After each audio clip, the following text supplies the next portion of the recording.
تو یہ ایگزیکٹلی یہ وہ دعویٰ ہے جو دعویٰ صدیوں سے کئی لوگ کرتے آ رہے ہیں، اور ہم اپنے دور میں بھی دیکھتے ہیں لوگ ایسا دعویٰ کرتے ہیں۔ قرآن کے دامن سے کچھ خالی نہیں ہے، ہر حوالے سے ہمارے پاس رہنمائی موجود ہے۔ تو یہ وہ اس کا دعویٰ تھا جو اس نے کیا۔ اب اس دعوے کے آگے اس کی سزا کا بیان ہے کہ اس کے دعوے کے بعد اللہ نے اس کو کیا سزا دی۔ فَأَخَذَهُ اللَّهُ نَكَالَ الْآخِرَةِ وَالْأُولَىٰ، کہ اس کے اس دعوے کے نتیجے میں اللہ تعالیٰ نے اس کو دور عذاب میں گرفتار کر دیا، آخرت والاولیٰ، دنیا کے عذاب میں بھی اور آخرت کے عذاب میں بھی۔ اس پر مفسرین کے کچھ آراء ہے جو میں پیش کرنا چاہتا ہوں اپنے بچوں کو بھی، اور ٹیلی ویژن کے ذریعے جو بچے اور خواتین و حضرات دیکھ رہے ہیں ان کو بھی۔ حضرت مجاہد اور حضرت سعید بن جبیر رضی اللہ تعالیٰ عنہ رحمہ اللہ، آپ کی رائے ہے کہ فرعون نے 2 دعوے کیے تھے۔ ایک دعویٰ اس کا تھا جو سورۃ القصص میں موجود ہے، ما علمت لکم من الہ غیری، مجھے اپنے سوا تمہارا کوئی معبود نظر نہیں آتا، میں اپنے سوا تمہارے کسی معبود کو نہیں جانتا۔ یہ دعویٰ اس نے کیا، اور بچوں اور خواتین و حضرات یہ دعویٰ 40 سال تک وہ کرتا رہا، یعنی 40 سال تک وہ اپنے اس دعوے پر قائم رہا۔ اس کے بعد 40 سال بعد اس نے دعویٰ کیا انا ربکم الاعلیٰ، جو ادھر سورۃ النازعات جو ہم پڑھ رہے ہیں اس میں اللہ تعالیٰ نے نقل فرمایا۔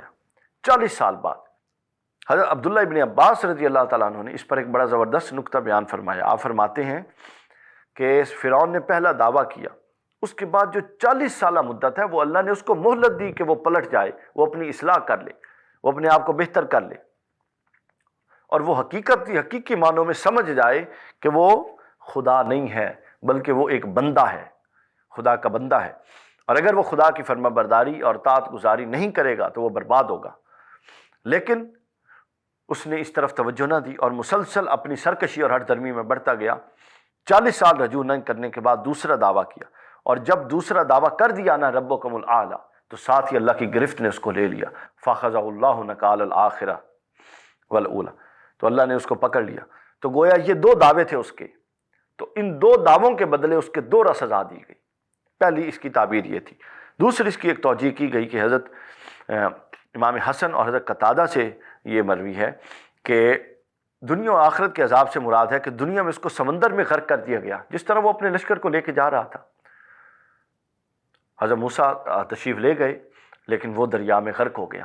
تو دنیا میں اس کا عذاب جس کی طرف اشارہ ہے کہ آخرت والاولیٰ، اولیٰ دنیا میں یہ تھا کہ سمندر میں غرق ہو، اور آخرت میں یہ ہے کہ اس کو دوزخ میں ڈالا جائے گا۔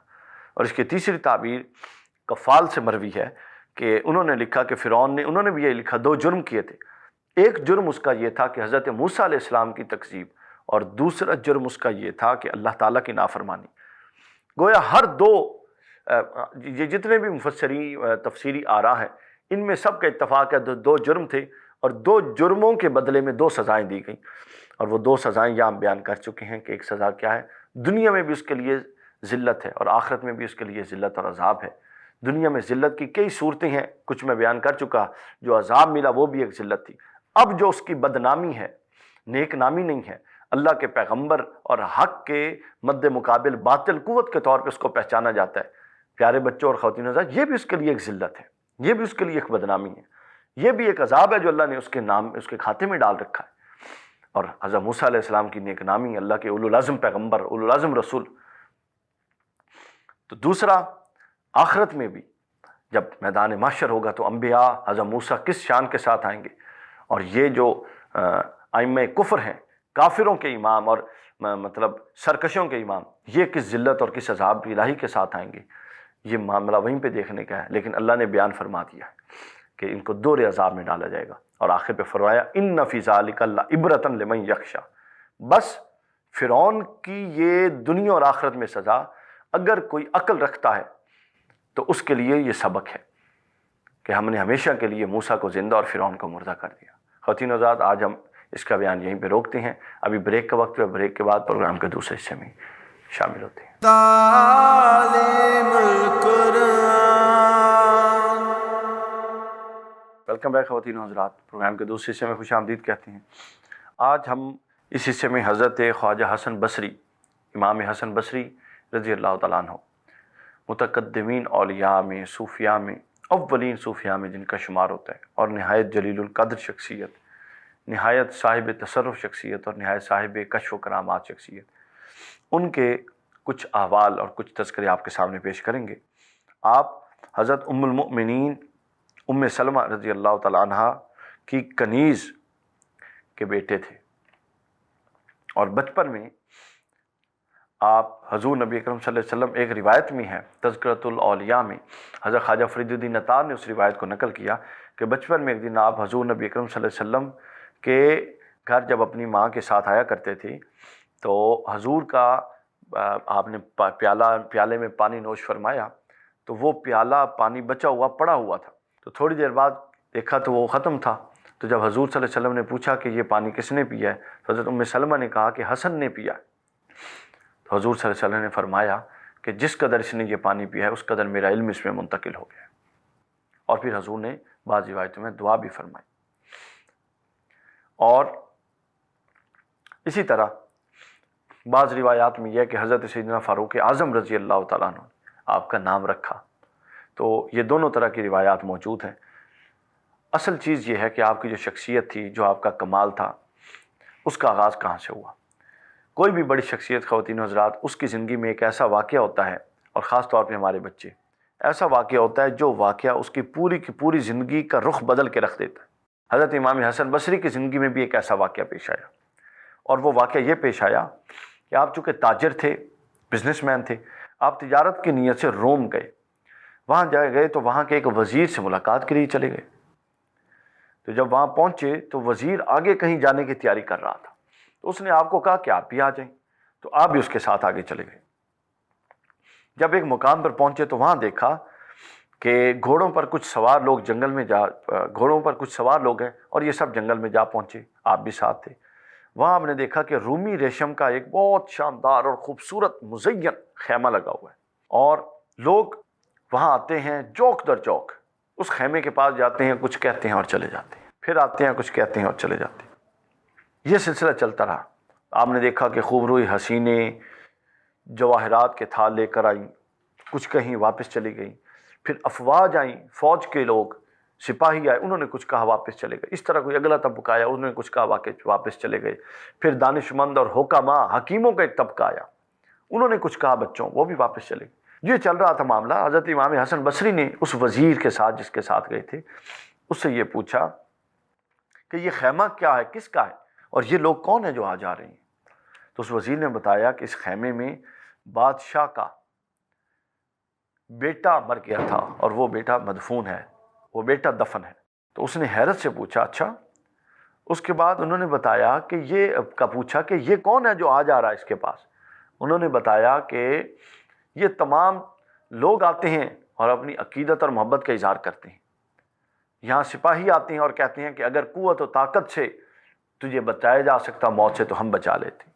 یہاں خوب روئے حسینائیں آتی ہیں اور وہ کہتے ہیں اگر حسن و جمال سے تجھے بچایا جا سکتا موت کے منہ سے تو ہم بچا لیتے ہیں۔ یہاں پر حکیم دانشور اور طبیب، حکیم اور دانشور آتے ہیں، وہ کہتے ہیں اگر علم و حکمت سے تجھے بچایا جا سکتا تو ہم بچا لیتے۔ یہاں پر اطباء، بڑے بڑے طبیب آتے ہیں، ڈاکٹرز آتے ہیں، وہ کہتے ہیں کہ اگر حکمت سے، میڈیسن سے تجھے بچایا جا سکتا تو ہم بچا لیتے۔ تو یہ ساری بات حضرت امام حسن بصری کو سنائی جا رہی تھی۔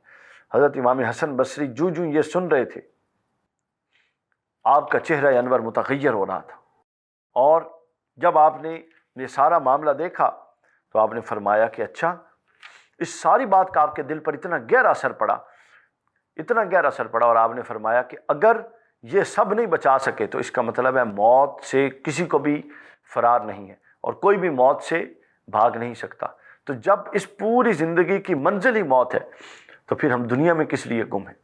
اگر پوری زندگی کا خلاصہ اور اختتام ہی موت ہے تو ہم کیوں ہنستے ہیں، ہم کیوں لغو و لعب میں مصروف رہتے ہیں؟ اس کے بعد یہ وہ واقعہ تھا جس نے آپ کے دل پر ایسا غیر معمولی اثر کیا کہ آپ کی زندگی میں ایک پورا کا پورا انقلاب آ گیا۔ اس کے بعد آپ نے قسم کھائی کہ زندگی بھر میں کبھی ہنسوں گا نہیں۔ دنیا سے بیزار ہو کر فکر آخرت میں اس وقت سے آپ گوشہ نشین ہوئے، اور اپنی پوری ماندہ زندگی جو باقی رہتی تھی وہ گوشہ نشینی میں، عبادت میں، ریاضت میں، مخلوق خدا کی خدمت میں گزار دی۔ خواتین و حضرات اور پیارے بچوں، باوضو رہنا کتنی بڑی بات ہے۔ حضرت امام حسن بصری 70 سال باوضو رہے، اور کبھی ایسا نہیں ہوتا تھا کہ آپ کا وضو ٹوٹ جائے، جیسے ہی وضو ٹوٹتا تھا آپ فوراً وضو کر لیتے تھے، باوضو نہیں بیٹھتے تھے۔ یہ وہ چیزیں تھیں جنہوں نے آپ کو اپنے ہم اثر بزرگوں میں اور اولیاء میں اونچا مقام دیا۔ یہ وہ ابتدا تھی آپ کی حیات مبارکہ کی، آپ کی زندگی کی۔ اس کے بعد جب یہ چلتا رہا تو بہت سارے ایسی، جب کوئی غیر معمولی شخصیت ہوتی ہے تو اس کے بہت سارے اثرات معاشرے پر ہوتے ہیں، اور آپ جب ظاہرہ اس زندگی میں آ گئے تو آپ کو یاد آیا کہ بچپن میں آپ سے گناہ ہوا تھا۔ دیکھیے کہ ہم گناہ کرتے ہیں اور اس پر کیسے ڈٹ جاتے ہیں، اس کو کیسے چھپاتے ہیں، اور آپ سے آپ کے خشوع کا، اللہ کی بارگاہ میں خضوع کا، ڈر کا، عاجزی کا یہ عالم تھا، خوف خدا کا یہ عالم تھا کہ جب آپ کی یہ زندگی میں انقلاب آ گیا تو آپ کو یاد آیا کہ بچپن میں آپ نے ایک گناہ کیا تھا، تو آپ جو نیا سوٹ سلواتے اس کے اوپر لکھوا لیتے کہ اے حسن تو نے یہ فلاں گناہ کیا تھا، گریبان پر لکھوا لیتے، اور اس کو دیکھتے اور پھر ہمیشہ روتے رہتے، گریہ وزاری، غشی آپ کو غشی آ جاتی رو رو کے، ہر وقت توبہ کی، ہر وقت رونے دھونے کی کیفیت میں رہتے۔ ایک دفعہ حضرت عمر بن عبدالعزیز نے آپ کو خط لکھا اور فرمایا کہ مجھے کوئی نصیحت کیجیے۔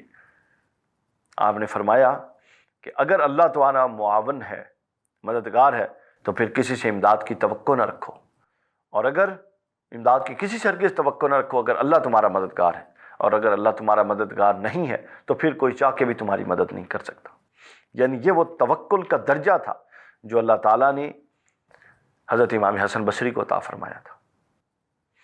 یہاں امام حسن بصری کی ایک بہت بڑی کرامت ہے جس کا ذکر کرنا بہت مفید ہوگا، اور خاص طور پہ ہمارے بچوں کے لیے، اور اس سے ہم یہ سمجھیں گے کہ اللہ کے ہاں اللہ کے ولی کا کیا مقام و مرتبہ ہوتا ہے۔ حضرت امام حسن بصری کی پڑوس میں، آپ کے ہمسائے میں، ایک آتش پرست مجوسی رہتا تھا، اس کا نام شمعون تھا۔ وہ مجوسی تھا، آگ کی پوجا کرتا تھا، آتش پرست تھا۔ جب وہ بالکل بیمار ہوا اور موت کے قریب لگ رہا تھا کہ اب اس کی زندگی ختم ہونے والی، تو آپ اس کی عیادت کے لیے گئے اور آپ نے اس کو کہا کہ اللہ پر ایمان لے آؤ، آتش پرستی سے توبہ کر لو، توحید پرست ہو جاؤ۔ تو اس نے آپ سے جب بات چیت ہو رہی تھی تو اس نے کہا مجھے 3 چیزیں ایسی ہیں جو اسلام لانے میں رکاوٹ ہیں۔ آپ نے فرمایا بولو، اور یہ ہم سب کے لیے خواتین و حضرات سننے کی بات ہے۔ اس نے کہا کہ جب مسلمان تم لوگ یہ سمجھتے ہو کہ دنیا بری چیز ہے، پھر اس کے پیچھے مارے مارے کیوں پھرتے ہو؟ دوسرا اس نے یہ کہا کہ اگر تم موت کو یقینی سمجھتے ہو تو اس کی تیاری کیوں نہیں کرتے؟ تیسرا اس نے کہا کہ جب تم اپنے قول کے مطابق اللہ کے دیدار کو بہت عمدہ شے سمجھتے ہو تو پھر اللہ کی رضا کے خلاف کام کیوں کرتے ہو؟ یہ 3 اعتراض اس نے کیے۔ حضرت امام حسن بصری نے فرمایا کہ اے شخص، تو آپ مسلمان کے عمل کو دیکھ کے اسلام پر اعتراض کر رہا ہے، تو اگر اسلام قبول کر لے تو تجھے اللہ یہ انعامات دے گا۔ اس نے کہا اگر میں آپ کی بات مان لوں تو کیا ثبوت ہے کہ میری مغفرت ہوگی، میری بخشش ہوگی؟ آپ مجھے ایک تحریر لکھ کے دیں، سند لکھ کے دیں۔ حضرت امام حسن بصری نے ایک سند لکھ کے دی کہ اگر تو اللہ پر ایمان لے آئے تو تجھے یہ ملے گا، مغفرت ملے گی، اللہ کی رضا ملے گی، اللہ بخش دے گا، جنتوں میں ٹھکانہ ہوگا۔ اس نے کہا کہ اب اس علاقے کے جو معززین ہیں ان کے بطور تصدیق کے لیے دستخط لے کر دیں اس تحریر پر۔ آپ نے وہ دستخط لے کر دیے، اس نے وہ تحریر اپنے پاس رکھ لی، اور قصہ مختصر یہ بچوں کے اس نے اسلام قبول کر لیا، اور چند دنوں میں اس کی وفات ہو گئی۔ وفات کی رات ہی اس کو کسی نے خواب میں دیکھا تو وہ کہہ رہا تھا کہ اسلام واقعی سچا دین ہے، کہ مجھے اللہ نے بخش بھی دیا، میری 70 سالہ گناہ اور آتش پرستی کو توبہ اور کلمہ طیبہ پڑھنے کے عوض معاف بھی کر دیا۔ اور حضرت حسن بصری کو اس نے کہا کہ یہ ان کو تحریر واپس دے دینا، اب مجھے اس کی حاجت نہیں، اب اللہ کا فضل مجھ پہ ہو چکا ہے۔ حضرت امام حسن بصری فرماتے ہیں کہ جب میں صبح اٹھا تو اس کی لکھی ہوئی تحریر میرے سراہنے پڑی تھی۔ یوں خواتین و حضرات، اگر ہمارا تعلق کاملین کے ساتھ، اولیاء اور صالحین کے ساتھ بن جائے، اور ہم ان کے ساتھ ان کی نسبت میں آ جائیں، چونکہ صحبت انسان پر رنگ چڑھاتی ہے، تو پھر ہم پر بھی نیک لوگوں کی صحبت کا رنگ چڑھ سکتا ہے۔ خواتین و حضرات، یہاں پروگرام کا وقت ختم ہوا۔ انشاءاللہ کل نئے موضوع کے ساتھ آپ کی خدمت میں حاضر ہوں گے۔ السلام علیکم ورحمۃ اللہ۔